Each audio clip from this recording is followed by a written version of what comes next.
rich people, but today it belongs to the real people. This makes me happier than a flea in a dog show. Standing up here looking out at all of you Bernie Easters. And by the way, we got 165,600 here. We got about 2,000 more still trying to get in. Thank you for cranking up the burn here in Texas. And what a joy it is to be introducing my longtime friend who's making this truly historic, truly revolutionary run for the White House, going right at the plutocratic, autocratic, kleptocratic, corporate elites who are knocking down the middle class and holding down the poor people in our country. They're as confused as goats on astroturf when it comes to understanding what America's all about. They think they can separate themselves from everyone else, not understanding that what America's about is that we're all in this together. So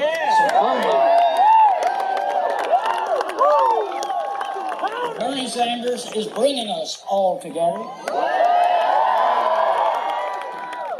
Bringing us rebels and mutts together into this campaign so we can say to the powers that be, ya basta, no more, enough is enough.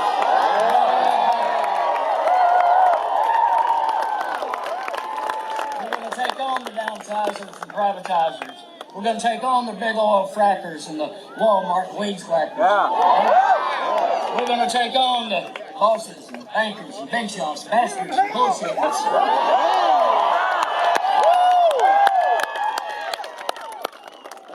Top dogs, and we're just a bunch of fire hydrants out here in the country. The big issue of our time, in fact, the big issue of American politics from 1776 forward, comes down to this. Too few people control too much of the money and power in our country. And they're using that control to get more for themselves at our expense. That's what we're fighting against. We're going to democratize.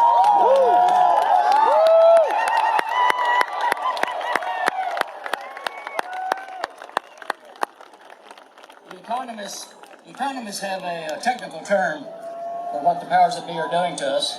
It's called stealing. They're stealing our wages, our income, our wealth. They're stealing our health. They're stealing our clean air and water. They're stealing our economic opportunities. They're stealing our democratic values of economic fairness, social justice, equal opportunities.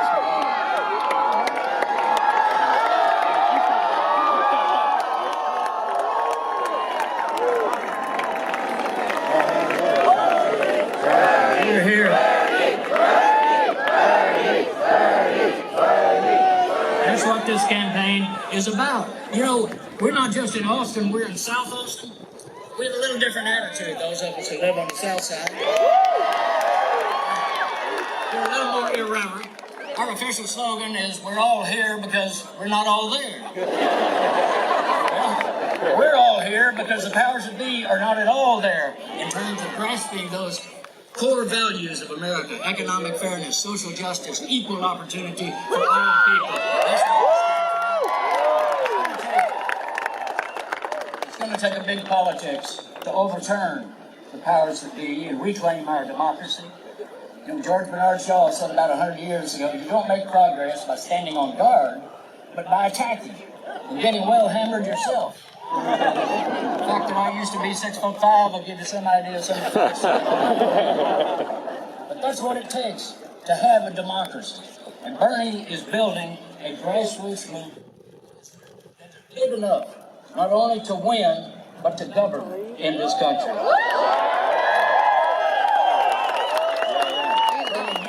Me, and all the people in this country, inside the White House, inside the Congress, to take over and rule for all of the people. You know, I grew up in Denison, Texas, a small town, and I was a small guy, and I learned early on, you should never hit a man with glasses. You should hit him with something much heavier. The heaviest thing that we have is right in front of me, all you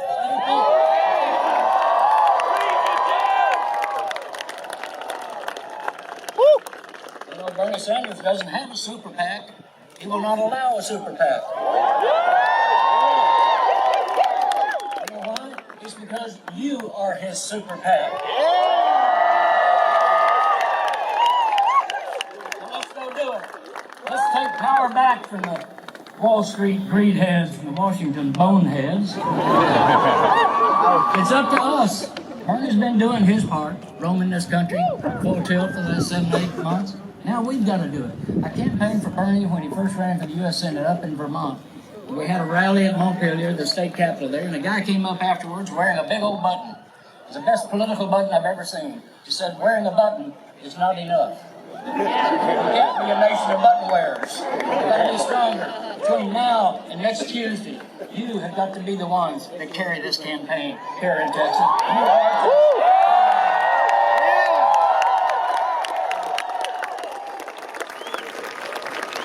Patti Smith, the great rocker, has that great song, people have the power to dream, to rule, to wrestle the world from fools. That's what we're about here. That's our historic challenge, and that's the opportunity that Bernie Sanders is giving to us. So here he is, a true fighter, a true democracy builder, the people's president, Bernie Sanders.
It is a loud crowd.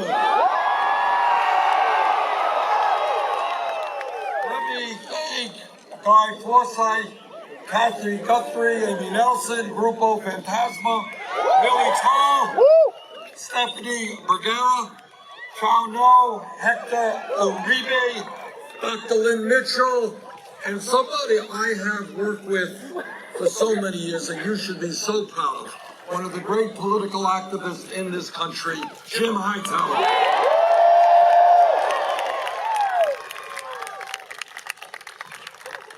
You know, we started this campaign, as Jim mentioned, about 10 months ago.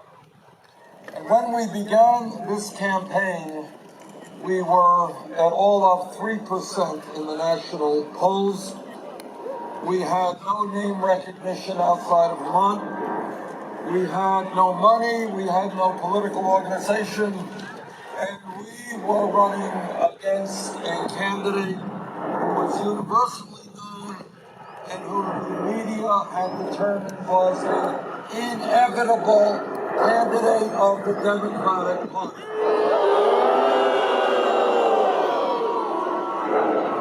Now, a lot has happened.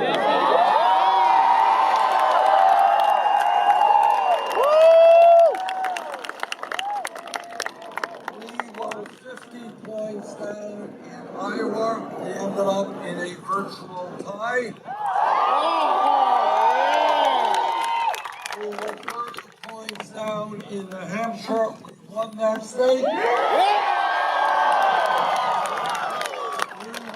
25 points down a month before the election. In Nevada, we came within 5 points. And now we come to Super Tuesday. On Super Tuesday, the state that is going to be voting for the most delegates is the great state of Texas.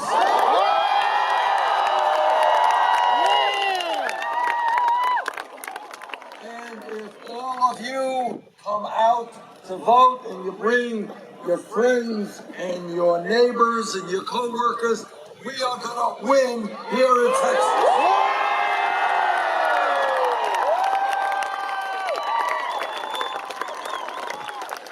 And the reason that our campaign has the kind of momentum we are seeing here today and we're seeing all over this country is that we are listening to the American people, not wealthy campaign contributors.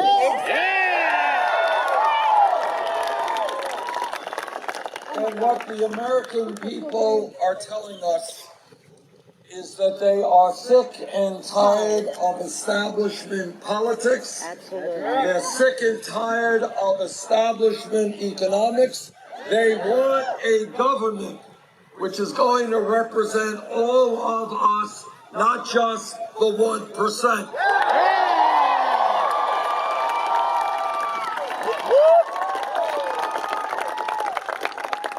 When we go around this country and we listen to the people, we are listening to working people who say, Bernie, I can't make it on $9 or $10 an hour. I can't make it for myself and I can't make it for my family. And that is why we need to raise the minimum wage to $15.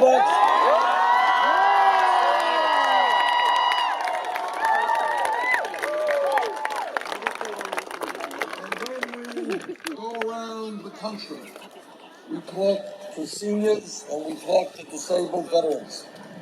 And what they say is, Bernie, we can't make it on $10,000, $11,000 a year Social Security.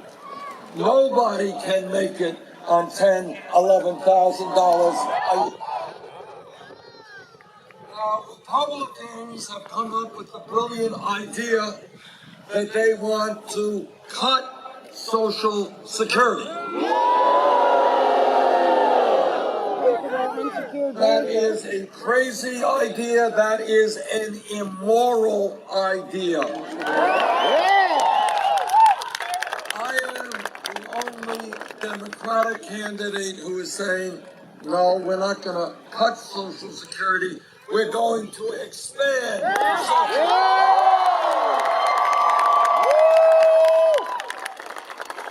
And by the way, we're not going to continue allowing veterans in this country to sleep out on the street. We're going to make sure that our veterans get the benefits and the health care that they earn. And when I travel throughout this country, we talk to a lot of young people. And what the young people tell me is, Bernie, why does it happen that I am now $50,000, $100,000 in debt for simply trying to get a decent education? How many people here have student debt? This is an epidemic of debt. I want you all to think about this because this is what this campaign is about. It is thinking outside of the box, thinking outside of the status quo. And I want all of you to think, everybody here knows that in America we need the best educated workforce possible in a competitive global economy. Everybody here knows that education and learning is inherent in being a human being. Why are we punishing people for getting the education they want and need?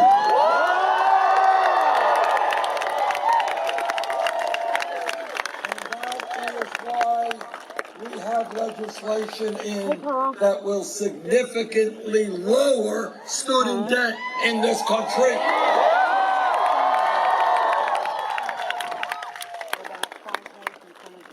And we, as we go around the country, are listening to women.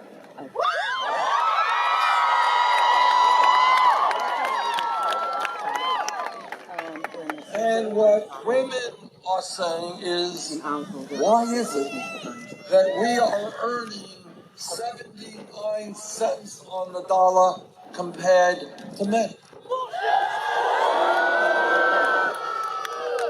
But African American and Latino women are saying that gap is even greater. Now, you and I know that there is no rational economic reason for women to be earning less than men for doing the same work. That is nothing but just old-fashioned sexism. I know that every man here today will stand with the women and fight for pay equity.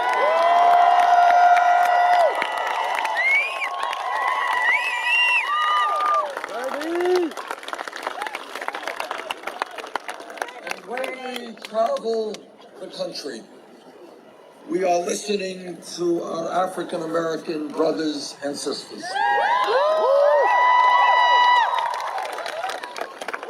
They are saying, how does it happen that in this country we have more people in jail than any other country on earth, largely African American, Latino, and Native American? They are asking, how does it happen that mothers are afraid to send their kids out on the street and are worried about police violence? And what we are saying together is that we will fight to end institutional racism.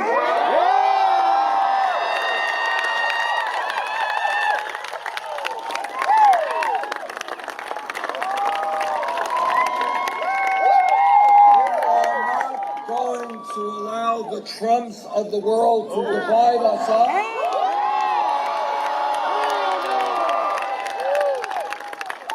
And that we are going to bring major reforms to a broken, very broken criminal justice system.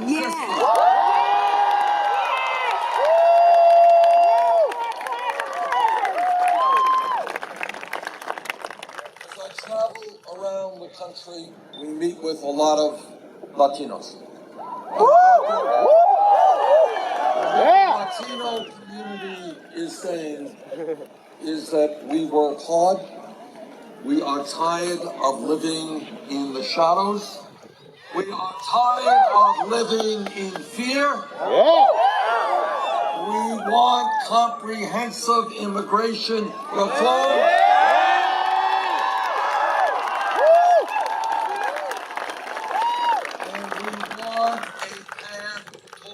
Citizenship.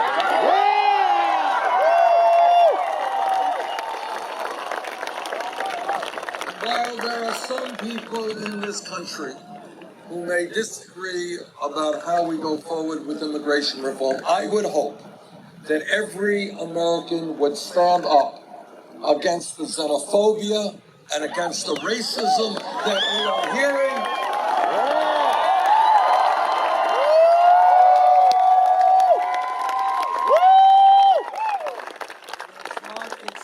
To refer to Mexicans who come into this country as criminals, as rapists, as drug dealers. As a nation, we have come too far in fighting racism and bigotry. We will not allow that language to stay.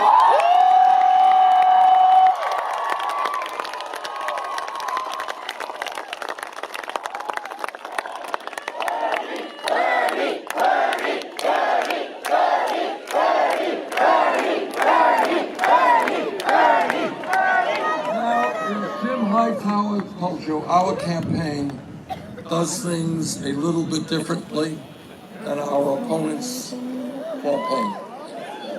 And this is the major difference, and it's a profound difference. I'm here to tell you that no president, not Bernie Sanders, not anybody else, can do what has to be done for working people and the middle class all by himself. And I'll tell you why. This is what another presidential candidate will tell you. It's true, it's a painful truth, but we have to understand it. Right now, the people who control our country, who control our economy, who control our politics, people on Wall Street who have an endless supply of money, and I mean endless. Corporate America, whose greed has helped destroy the American middle class, who would shut down a factory here in Texas and move to China if they could make $5 more in doing it. The wealthy campaign donors who are spending hundreds of millions of dollars to try to buy this election, who have unbelievable power over the legislative direction of Congress, the corporate media, which determines what you see and what you don't. All of these forces are enormously powerful. No president alone can take them on. What you all know is that American history is about understanding that real change in this country never comes from the top on down. It always comes from the bottom.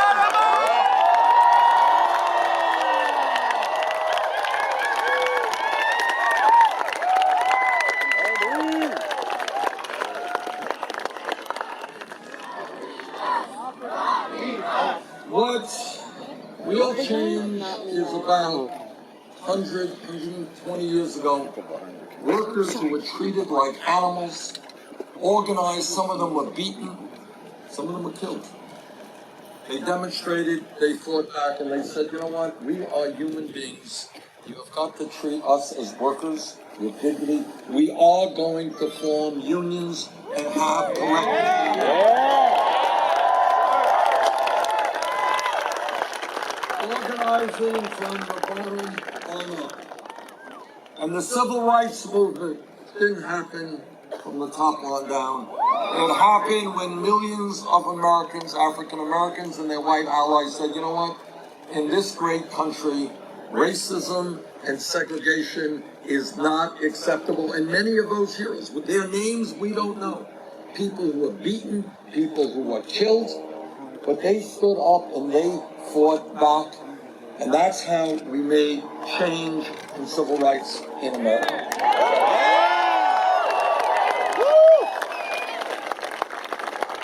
100 years ago, people forget this. 100 years ago, women in America did not even have the right to vote. Women could not get accepted into various types of schools, could not do the jobs they wanted to do. But women, by the millions, stood up and they fought back. Some of them went on hunger strikes, some of them died, some of them were arrested. And women and their male allies said that in this country, women will not continue to be second-class citizens.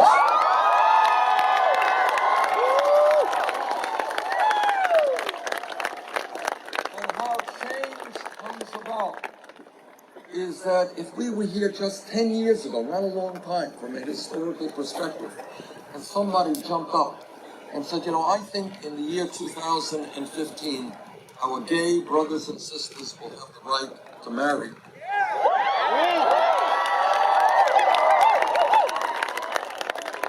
The person next to him would have said, what are you smoking? That's what I said.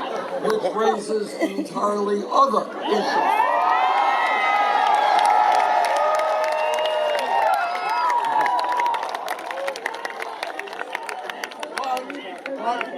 Now this is what real change is about. Because of the courage of the gay community and their straight allies, we have changed this country's views about gay marriage. You have a conservative Supreme Court that made gay marriage legal in 50 states.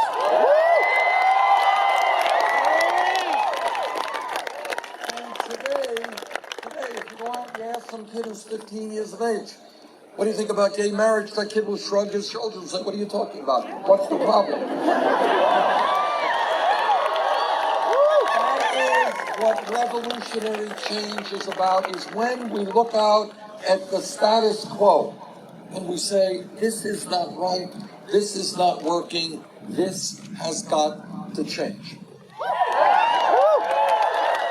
Campaign is about, when we talk about change, is an understanding that for Assad, we have, and it's important to acknowledge this, a corrupt campaign finance system which is undermining American democracy.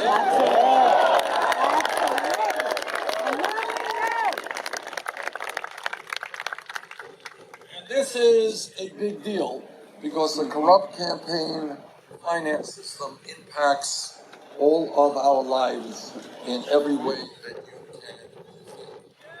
Now, one of the differences between Secretary Clinton and myself is she has a super PAC, which is raising many millions of dollars from Wall Street, the drug companies, the fossil fuel industry. Bribery. Every candidate, Democrat, Republican, in the history of the world, every candidate has always said, oh yes, I'm getting millions and millions of dollars from special interests, but they won't influence me. So we have a very simple question. Why are they giving you many millions of dollars?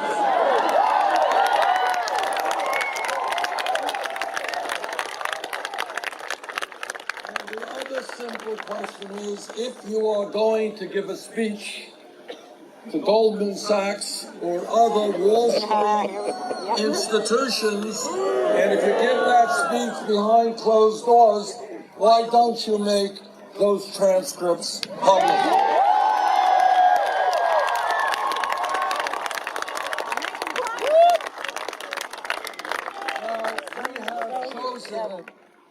To raise our campaign funds, and sadly, it requires a lot of money to run for president. But we have chosen to do it a very different way than Secretary Clinton. We have said, no, we don't represent Wall Street. We don't represent the billionaire class. We don't want their money. We are going to ask working families in the middle class to help us out. And an amazing thing has happened over the last 10 months, something that in a million years I never would have thought would have been possible. And that is, up to this point, we have received over 4 million individual contributions.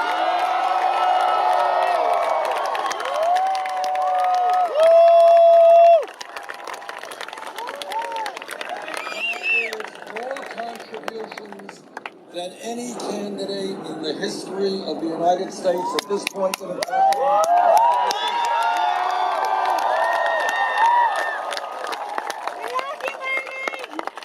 And the average contribution, and this is what is so enormously gratifying. You know what the average contribution is?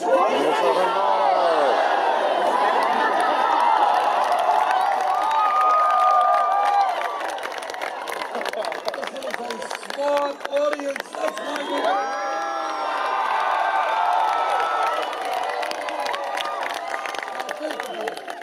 think about it. What today's politics is about is candidates going to billionaire mansions and walking out with millions of dollars. We have our average contribution of $27. This is revolutionary.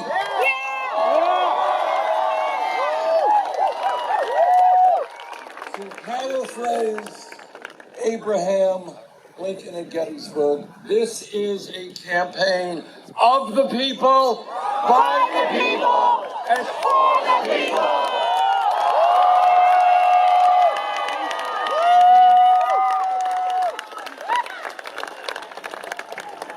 Now, another difference.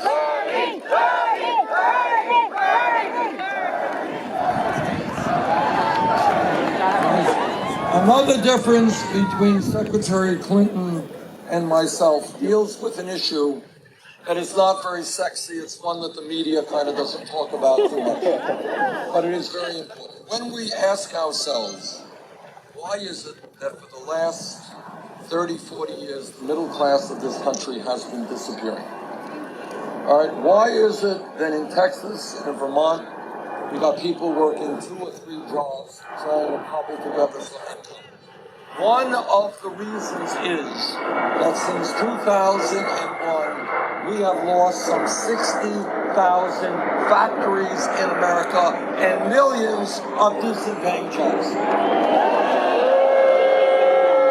One of the major reasons that we have lost millions of good paying jobs in so many factories is disastrous trade policies. Talking about NAFTA, CAFTA, permanent normal trade relations with China, and I'm talking about the proposed TPP. I want to tell you a story. I was elected to Congress in the House of Vermont in 1990, and shortly afterwards, when I was already walking picket lines in opposition to NAFTA, I knew what NAFTA was about.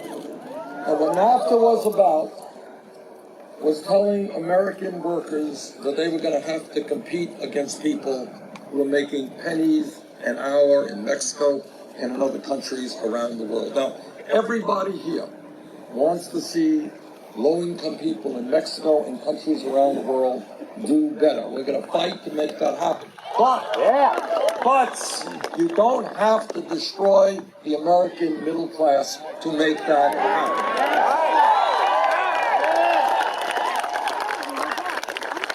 When I went to Mexico in the early 1990s to see what was going on there, what I saw in an area called the Maquiladora area. I'm in Texas, I should have known that. This is what I saw. Now, this is the early 1990s. What I saw are beautiful new factories from businesses in America and around the world. And then we went, these are state-of-the-art modern factories, and then we went to visit the workers who were working in those factories. I wish I could tell you that we visited them in their homes, but I couldn't, because they didn't have homes. Literally, they were living in cardboard shacks. In those days, they were making, probably it's gone up since, they were making 25 cents an hour. So, one of the differences between Secretary Clinton and myself is when she was First Lady, President Clinton pushed it. She supported NAFTA, I opposed NAFTA. She supported permanent normal trade relations with China, which has cost us even more jobs than NAFTA. I have helped lead the opposition to these disastrous trade policies.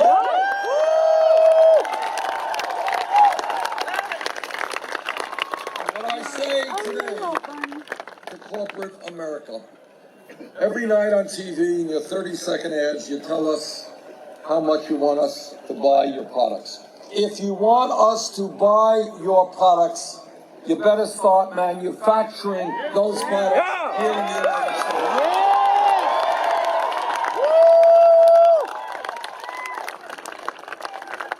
Let me tell you another difference between Secretary Clinton and myself. And that is that the most important foreign policy decision made in this country in our modern history had to do with Iraq. I listened very closely to what President Bush had to say on Iraq when I was in the House. And I ended up concluding that he was not telling the truth and that invading Iraq would be a disaster. Website, BernieSanders.com, find out what I said before the invasion. What happens the day after you get rid of this dictator, Saddam Hussein? What kind of political vacuum is created? Sadly, and it gives me no pleasure to tell you this, what I predicted would happen was largely right. Secretary Clinton voted for the war in Iraq.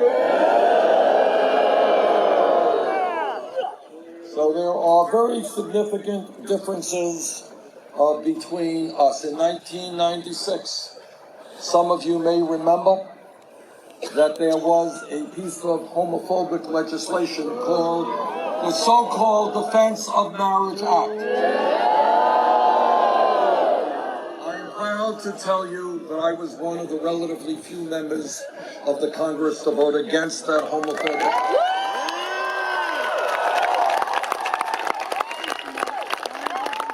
Secretary Clinton supported that bad piece of legislation. Now, the reason that we are doing so well in this campaign is the American people know that there is something wrong in our country when the top 0.1% now own almost as much wealth as the bottom 90%. They know there is something wrong when we see a proliferation of millionaires and billionaires at the same time as we have the highest rate of childhood poverty of almost any major country on earth. So you want a radical idea? We are going to create an economy that works for working families, not just the 1%.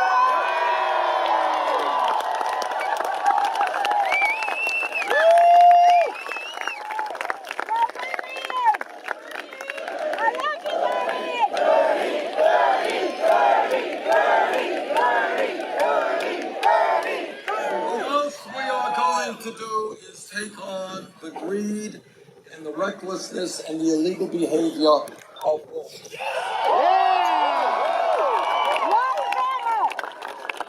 Wall Street's illegal behavior brought this country into the worst economic downturn since the 1930s. Millions of people lost their jobs, their homes, and their life savings. Today, 3 out of the 4 largest banks are bigger than they were when we bailed them out because they were too big to fail. Together, what we are going to do is break up these banks.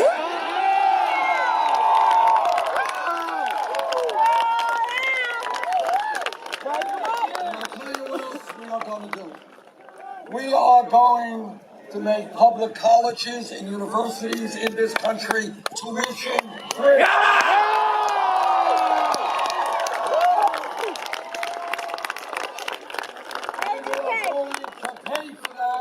By a tax on Wall Street speculation.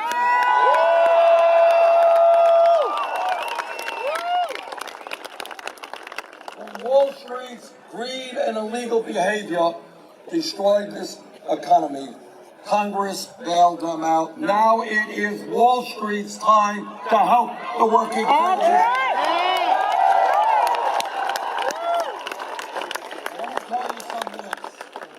And I know that many of the leaders here in Texas, your political leaders, may not agree. I don't care.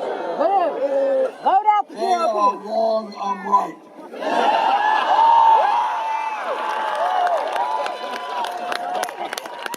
I sit on the Senate Committee on the Environment and the Senate Committee on Energy.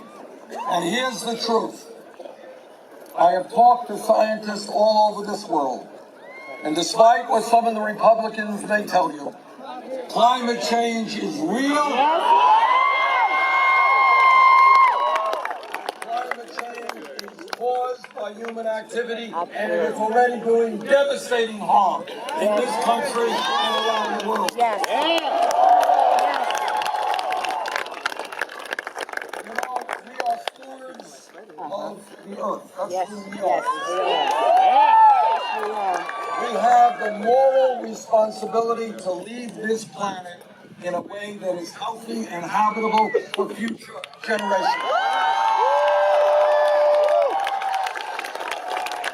And that is why we are about to lead the world, working with China, Russia, India, other countries, and taking on the fossil fuel industry, transforming our energy system away from fossil fuels to energy efficient.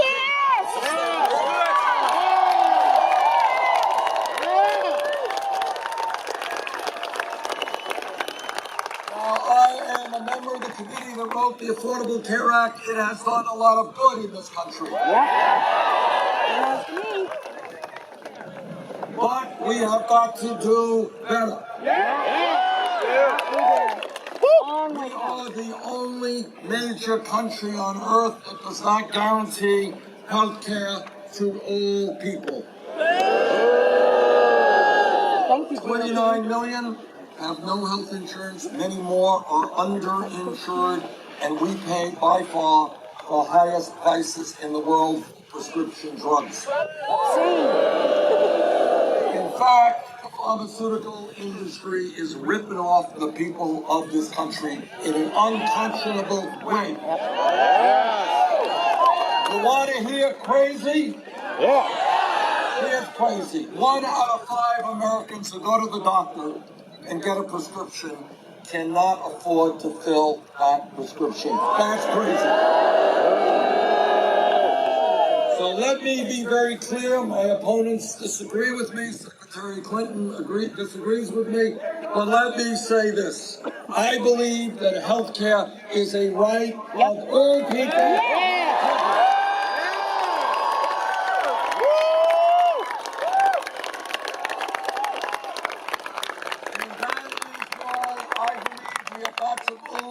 Toward a Medicare for all health care.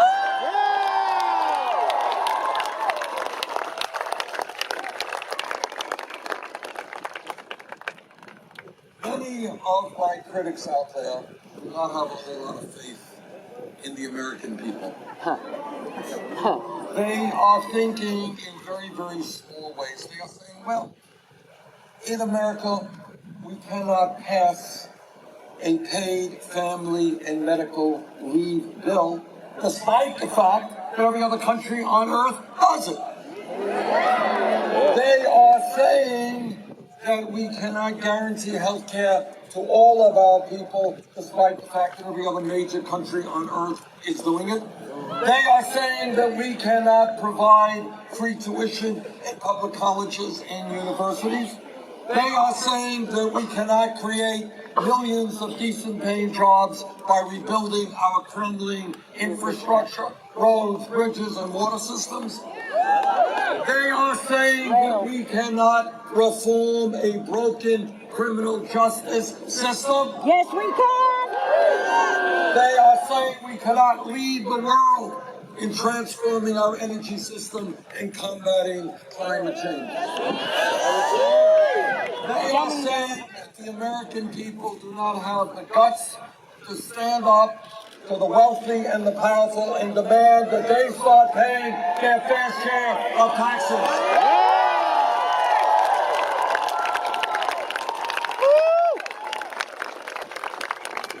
Now, I believe that we can do that.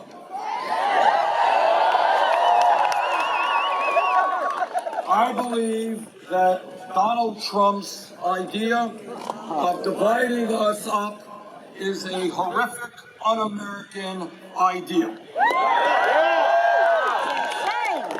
I believe that not only can we win this Democratic nominating process, but we can defeat Trump and defeat himself.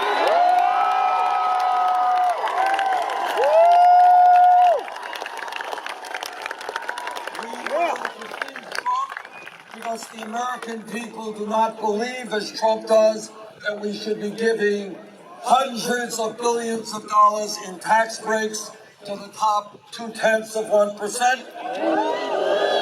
We will defeat Trump because he is wrong when he says we should not raise the minimum wage above $7.25 an hour. We will defeat Trump because he is wrong when he says in the Republican debate, if you can believe it, that wages in America are too high. We will defeat Trump because he is wrong when he thinks that climate change is a hoax. It is not a hoax. It is a tragic reality. We will defeat Trump because the American people do not want a president who insults Mexicans, Muslims, who insults women and African Americans and veterans, and anybody who is not like Donald Trump. And thankfully, most Americans are not like him.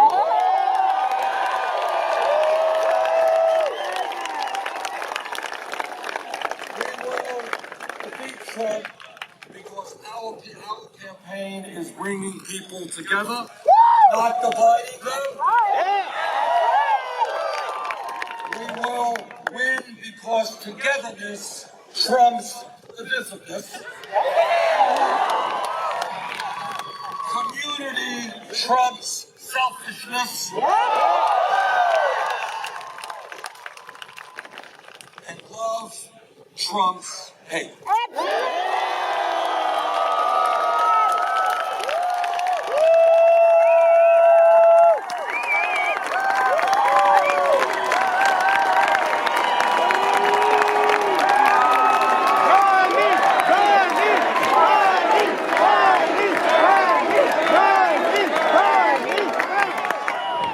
There is a political revolution brewing in this country, and I can feel it right here in Austin.